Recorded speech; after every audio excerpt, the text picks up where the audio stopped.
Bismillahirrahmanirrahim. Assalamualaikum warahmatullahi wabarakatuh. Alhamdulillahi rabbil alamin. Wassalatu wassalamu ala rasulillah wa ala alihi wa ashabihi ajmain, amma ba'd. Alhamdulillah, kita bersyukur kepada Allah Subhanahu wa taala. Kemudian kita berselawat atas Nabi besar Muhammad sallallahu alaihi wasallam. Baik, pada kesempatan yang berbahagia ini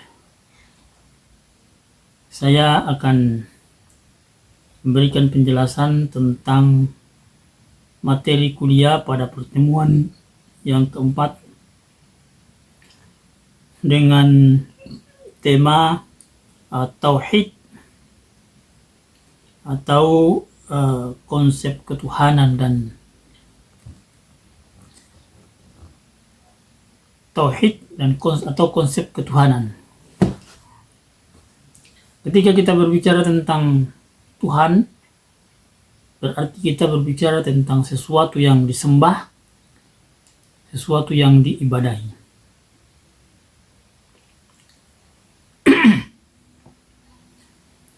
Sesuatu yang disembah atau sesuatu yang diibadahi. Jadi ketika kita mempertuhankan sesuatu, maka sesungguhnya di sana ada proses penyembahan, ada proses untuk beribadah kepadanya. Kalau kita melihat dari berbagai ajaran agama yang ada, maka masing-masing agama memiliki Tuhan dan mengklaim bahwa mereka punya Tuhan dan kepadanya lah mereka menyembah dan beribadah. Pada hari ini kita melihat begitu banyak, bahkan sejak dahulu kala telah ada dan telah banyak proses penyembahan dan proses ibadah itu yang oleh semua pelaku dan penganut agama itu yakini bahwa mereka menyembah kepada Tuhan mereka. Dahulu kita mendengar ada satu kaum yang menyembah kepada api. Dahulu kita melihat satu kaum ada yang menyembah kepada patung. Dahulu kita melihat pula ada satu kaum yang menyembah kepada matahari, kepada bulan dan yang lainnya. Dan semua itu dianggap oleh mereka sebagai Tuhan. Semuanya dianggap oleh mereka sebagai Tuhan.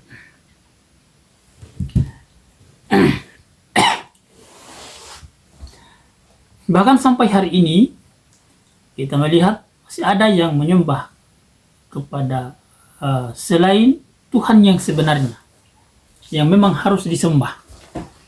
Masih ada yang menyembah kepada api, masih ada yang menyembah kepada sapi, bahkan di negara-negara India misalnya.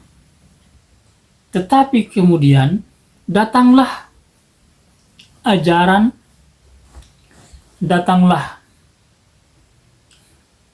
berita, datanglah hidayah yang menyampaikan bahwa sesungguhnya ada Tuhan yang berhak untuk diibadahi. Ada Tuhan yang berhak diibadahi dengan benar,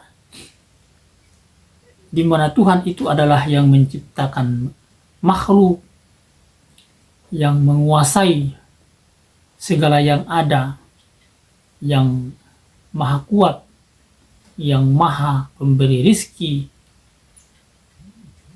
yang maha menguasai semua yang ada. Itulah Allah subhanahu wa ta'ala. Allah subhanahu wa ta'ala yang diberitakan melalui Al-Quran yang diturunkan kepada Nabi Muhammad untuk seluruh umat manusia tentunya. Allah sendiri yang menyebutkan dirinya bahwa Dia adalah Tuhan. Dialah sendiri yang mengakui bahwa dirinya adalah Tuhan.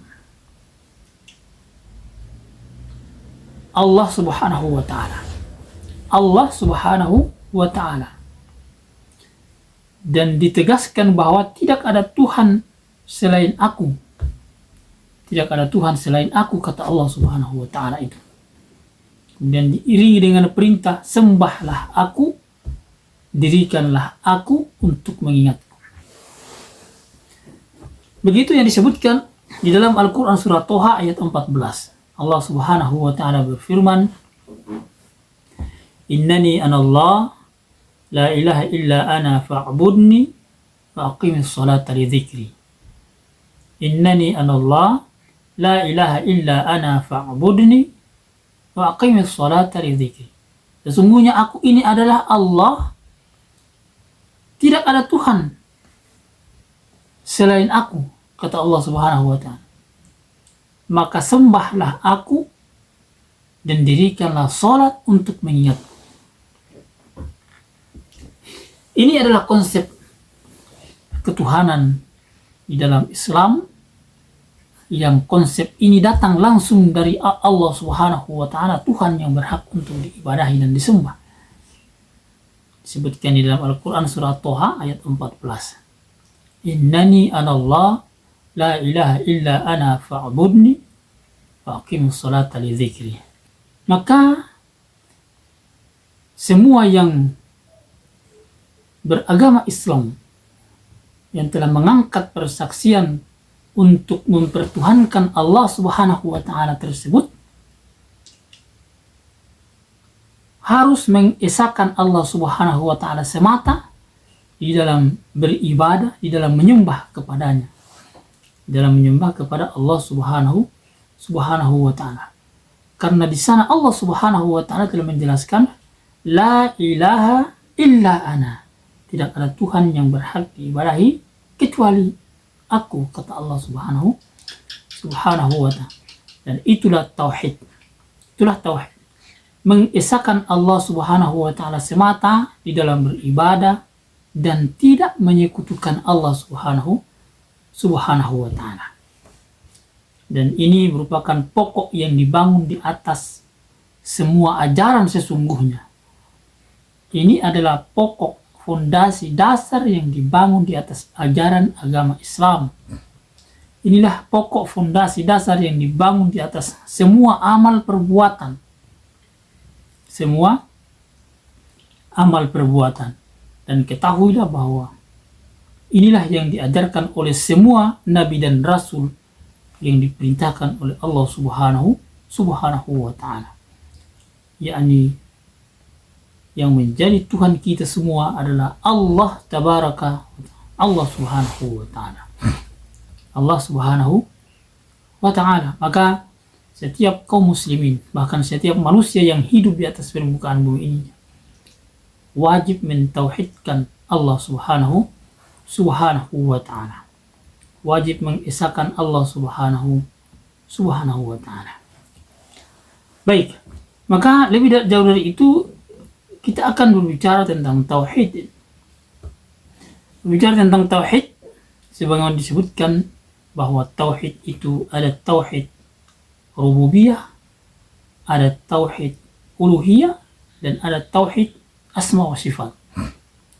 Tauhid rububiyah, tauhid uluhiyah, dan tauhid asma wa sifat. Yang pertama adalah tauhid rububiyah.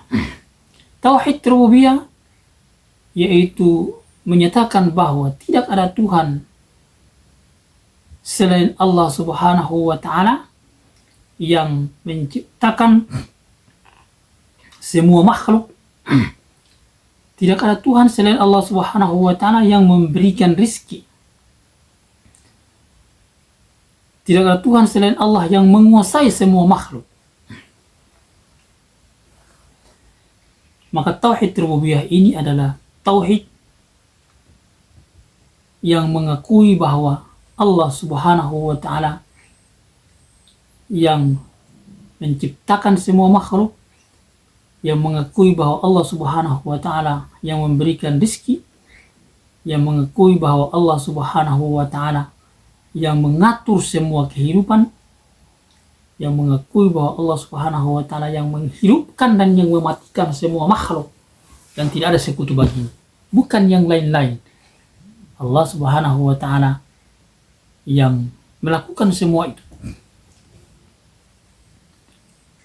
Maka tauhid rububiyah adalah tauhid yang mengakui perbuatan Allah Subhanahu wa Ta'ala. Dan ketahuilah bahwa sesungguhnya tauhid ini diakui oleh semua manusia. Diakui oleh semua manusia. Bahkan sekalipun dia beragama lain misalnya. Ketika kita tanya mereka siapa yang menciptakan manusia, mereka mengatakan Tuhan.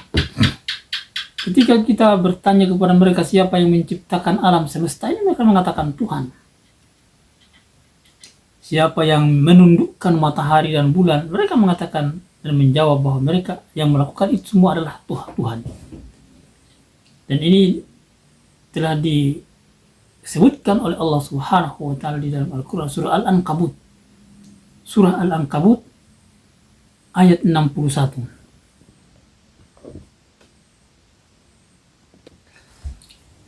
Allah Subhanahu wa Ta'ala di dalam Al-Quran surah Al-Ankabut ayat 61 itu berfirman, "Wala in sa'altahum man khalaqas samawati wal ard wa sakhkhara asy-syamsa wal qamar la yaqulunna Allah fa anna yufakun."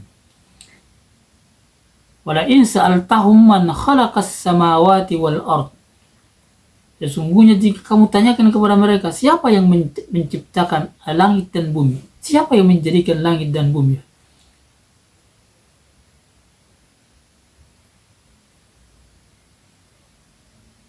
siapa yang menjadikan langit dan bumi dan menundukkan matahari dan bulan, maka la yaqulunna Allah, maka mereka menjawab yang melakukan itu adalah Allah. Fa anna yufakun, maka betapakah mereka dapat dipalingkan dari yang benar. Jadi ketika kita mengatakan atau bertanya kepada mereka semua manusia, siapa yang menciptakan manusia, siapa yang menciptakan langit dan bumi, maka mereka akan mengatakan Allah Subhanahu wa Ta'ala. Maka mereka akan mengatakan Allah. Wa yaquluna Allah, mereka akan mengatakan Allah. Dan demikianlah tabiat manusia. Mereka mengakui bahwa mereka diciptakan oleh Tuhan yang Maha Esa. Mereka diciptakan oleh Allah SWT. Tetapi mari kita lihat pada tauhid yang kedua, yaitu tauhid uluhiyah, di mana tauhid yang berbicara tentang ibadah. Tauhid ibadah mengesahkan Allah Subhanahu wa Ta'ala dalam seluruh amal ibadah kita. Mengesahkan Allah Subhanahu wa Ta'ala dalam semua amaliyah ibadah kita yang diperintahkan oleh Allah Subhanahu wa Ta'ala. Semua ibadah ditujukan kepada Allah Subhanahu wa Ta'ala. Semua ibadah diniatkan kepada Allah Subhanahu wa Ta'ala. Semua ibadah hanya mengharapkan kepada Allah Subhanahu wa Ta'ala. Tauhid uluhiyah. Kalau kita tarik korelasi antara tauhid rububiyah dan tauhid uluhiyah, tadi disebutkan ketika tauhid rububiyah ini, di mana ketika manusia ditanya siapa yang menciptakan Allah, siapa yang menghidupkan makhluk, siapa yang mematikan makhluk, mereka mengatakan Allah. Artinya siapapun mengakui bahwa Allah Subhanahu wa Ta'ala yang menciptakan. Tetapi pada sebagian yang lain, ketika kita bertanya kepada mereka, kepada siapa mereka beribadah? Kepada mereka siapa beribadah? Atau kita mengajak mereka, mari kita beribadah kepada Allah Subhanahu wa Ta'ala. Maka di sini terjadi banyak problem. Masih banyak manusia-manusia yang tidak mau menyembah Allah Subhanahu wa Ta'ala. Masih banyak orang-orang yang menyembah kepada selain Allah Subhanahu wa Ta'ala. Masih banyak yang tidak mengakui bahwa Allah Subhanahu wa Ta'ala itu adalah satu-satunya yang diibadahi, satu-satunya yang disembah dan dilarang menyembah kepada selain Allah subhanahu wa ta'ala. Maka tauhid uluhiyah adalah tauhid ibadah, mengesahkan Allah subhanahu wa ta'ala dalam seluruh amal ibadah yang Allah perintahkan. Berdoa, al-khawf, ar-raja, tawakkal, raghbah, khasyah, taubat, dan semua ibadah-ibadah yang dilakukan, maka itu ditujukan hanya kepada Allah subhanahu wa ta'ala. Jadi dilarang oleh Allah subhanahu wa ta'ala menyembah kepada selain Allah subhanahu wa ta'ala. Annal masajida lillah wa la tad'u ma'allahi ahadan. Semua masjid-masjid itu adalah kepunyaan Allah, maka janganlah kamu menyembah seseorang pun di dalamnya di samping menyembah Allah subhanahu wa ta'ala. Maka tauhid rububiyah adalah tauhid yang masih diakui oleh semua orang, semua beragama. Tetapi ketika diajak, ditanya, dibujuk kepada siapa mereka menyembah, maka di sini terjadi masalah. Orang-orang Islam lah yang berada di atas penyembahan hanya kepada Allah subhanahu wa ta'ala. Dan selain itu kita melihat banyak yang terjadi penyembahan kepada selain Allah subhanahu wa ta'ala. Kemudian yang ketiga adalah tauhid asma wa sifat. Tauhid asma wa sifat, tauhid di mana kita beriman bahwa Allah subhanahu wa ta'ala memiliki zat, adalah Allah subhanahu wa ta'ala zat yang memiliki nama-nama dan sifat-sifat, memiliki nama-nama yang baik dan sifat-sifat yang bisa difahami oleh manusia, tapi tentu tidak bisa disamakan dengan sifat-sifat yang ada di dunia ini. Beriman bahwa Allah subhanahu wa ta'ala memiliki zat yang tidak serupa dengan berbagai zat yang ada. Allah subhanahu wa ta'ala memiliki sifat yang tidak serupa dengan berbagai sifat yang ada. Dan bahwa nama-nama Allah subhanahu wa ta'ala merupakan petunjuk yang jelas akan sifat-sifatnya yang sempurna secara mutlak. Dan semua nama itu, semua sifat-sifat itu jelas tidak bisa disamakan dengan sifat-sifat yang ada pada makhluknya. Allah berfirman, "Laisa kamitslihi syai'un wa huwas sami'ul basir." Laisa kamitslihi syai'un wa huwas sami'ul basir. Tidak ada yang menyerupai Allah subhanahu wa ta'ala. Tidak ada yang menyerupai Allah subhanahu wa ta'ala sesuatu pun. Dia maha mendengar lagi maha melihat. Allah subhanahu wa ta'ala dapat difahami dengan nama-namanya, tetapi tidak dapat diserupakan. Allah subhanahu wa ta'ala adalah maha kuat. Mungkin manusia adalah kuat. Makhluknya memiliki kekuatan, tetapi yang maha kuat adalah Allah. Makhluknya bisa memberi, tetapi yang maha memberi adalah Allah subhanahu wa ta'ala. Makhluknya adalah berilmu. Manusia adalah berilmu, tetapi yang maha berilmu, yang maha memiliki ilmu adalah Allah tabaraka wa ta'ala. Itulah asma wa sifat. Begitu kita memahami ini, berarti kita menetapkan apa yang Allah subhanahu wa ta'ala tetapkan untuk dirinya dalam kitabnya, atau apa yang ditetapkan oleh Rasulnya sallallahu alaihi wasallam dengan penetapan yang layak sesuai dengan kebesaran Allah subhanahu wa ta'ala, tanpa menyerupakan dengan sesuatu pun, tidak juga memisalkan dengan sesuatu pun, tidak juga meniadakannya, tidak merubahnya. Bahkan ya, oleh para ulama ada yang mengatakan tidak menafsirkan dengan penafsiran pada manusia, dan bahkan tidak menanyakan bagaimana halnya. Tentu kita bisa memahami itu dengan kapasitas kita sebagai manusia, sebagai makhluk yang diciptakan oleh Allah dengan penuh keterbatasan, sehingga kita bisa meyakini bahwa Allah subhanahu wa ta'ala itu adalah Tuhan, adalah yang berhak untuk disembah dan diibadahi.